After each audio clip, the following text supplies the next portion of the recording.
Hari ini kita mau bedah sesuatu yang menarik, sebuah brosur properti komersial. Tapi tenang, kita di sini bukan buat jualan ya, kita mau coba bongkar strategi di baliknya. Kita akan lihat gimana cara sebuah pengembang properti menjual sebuah visi pusat bisnis yang namanya The Avenue 5. Nah, ini dia pertanyaan kuncinya. Gimana caranya bikin pusat bisnis yang sukses dari lahan kosong? Ini tantangan besar buat siapapun. Dan brosur yang satu ini, percaya atau enggak, mengklaim mereka punya jawabannya. Oke, ayo kita bongkar bareng-bareng. Kita akan bedah strategi mereka satu persatu buat ngeliat gimana sih mereka membangun argumen penjualan yang kedengarannya meyakinkan. Ini bisa jadi studi kasus yang seru banget. Mereka memulai dengan tagline yang kedengarannya keren banget. A refined business space, atau ruang bisnis yang disempurnakan. Apa sih maksudnya? Ayo kita gali lebih dalam. Oke, coba lihat gambar ini. Kelihatannya keren, modern, rapi. Tapi sebenarnya apa yang mereka jual? Kalau saya perhatikan, ada 3 pilar utama dalam penawaran mereka. Produknya itu sendiri, lingkungannya, dan potensi masa depannya. Kita sebut aja ini 3 pilar nilai. Sip, kita mulai dari pilar pertama. Jadi secara fisik, apa sih yang sebenarnya ditawarkan? Apa yang bikin bangunan ini spesial menurut mereka? Nah, jadi poin utamanya itu soal desain. Mereka mau jual tampilan yang premium dan modern. Ini bukan ruko biasa, ini semacam statement gitu loh. Tujuannya jelas, buat narik bisnis-bisnis tertentu dan tentunya target pelanggan yang pas. Dan ini salah satu andalannya, konsep al fresco. Ini bukan cuma istilah marketing biar keren ya. Ini pinter banget, karena secara strategis ini nambahin nilai propertinya dengan menciptakan ruang fungsional ekstra di luar gedung. Cocok banget buat bisnis kayak kafe atau restoran. Urusan data teknis tentu juga harus jelas. Nah, di sini kita bisa lihat berbagai tipe unit yang mereka tawarkan. Disajiin dalam tabel gini jadi gampang banget buat kita bandingin luas bangunan sama luas tanah untuk tiap pilihan. Terus, mereka juga ngasih lihat spesifikasi materialnya. Ini cara mereka buat ngebuktiin klaim premium tadi. Dengan nyebutin bahan kayak beton berdulang dan homogeneous style, mereka seakan-akan bilang, bangunan kita ini serius loh, kualitasnya terjamin.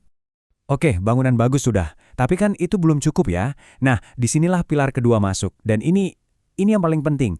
Pengembangnya ternyata nggak cuma jual ruko, mereka jual lokasi dan pasar yang udah ada. Dan gambar ini nunjukin poinnya dengan jelas banget. Coba deh lihat skala pengembangannya. Ruko-ruko ini tuh ditaruh persis di tengah lautan perumahan. Inilah strategi utamanya. Menciptakan apa yang disebut pasar captive, atau pasar yang udah terjamin. Lalu mereka keluarin angka. Angka pertama yang ditonjolkan, potensi sampai 10.000 rumah di area itu. Coba bayangin, itu jumlah calon pelanggan yang luar biasa banyak. Dan semua rumah itu tersebar di area seluas 200 hektar.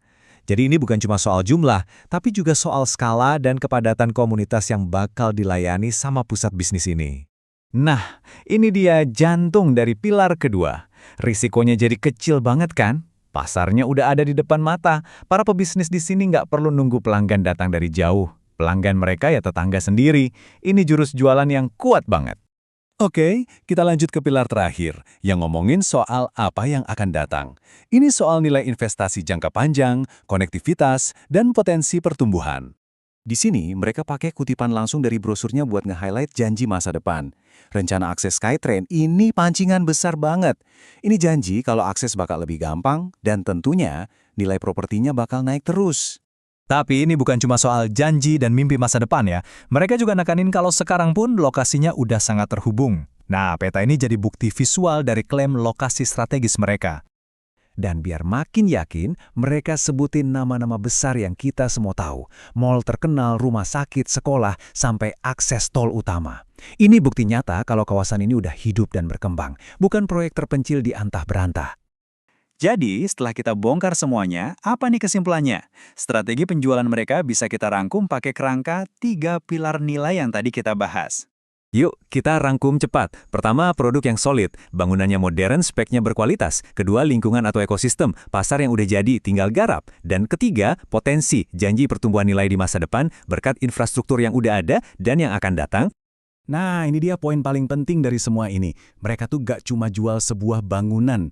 Mereka jual sebuah ide bahwa dengan membeli satu unit, kamu sebenarnya lagi membeli bagian dari sebuah ekosistem bisnis yang lengkap, yang udah dirancang dari awal untuk berhasil. Dan pada akhirnya, ini memunculkan pertanyaan besar buat kita renungkan. Apakah model kayak gini, di mana pengembangnya nyiapin pasarnya dulu sebelum jual ruang komersialnya, bakal jadi formula sukses di masa depan? Mungkin ini cetak biru yang baru untuk pengembangan properti komersial.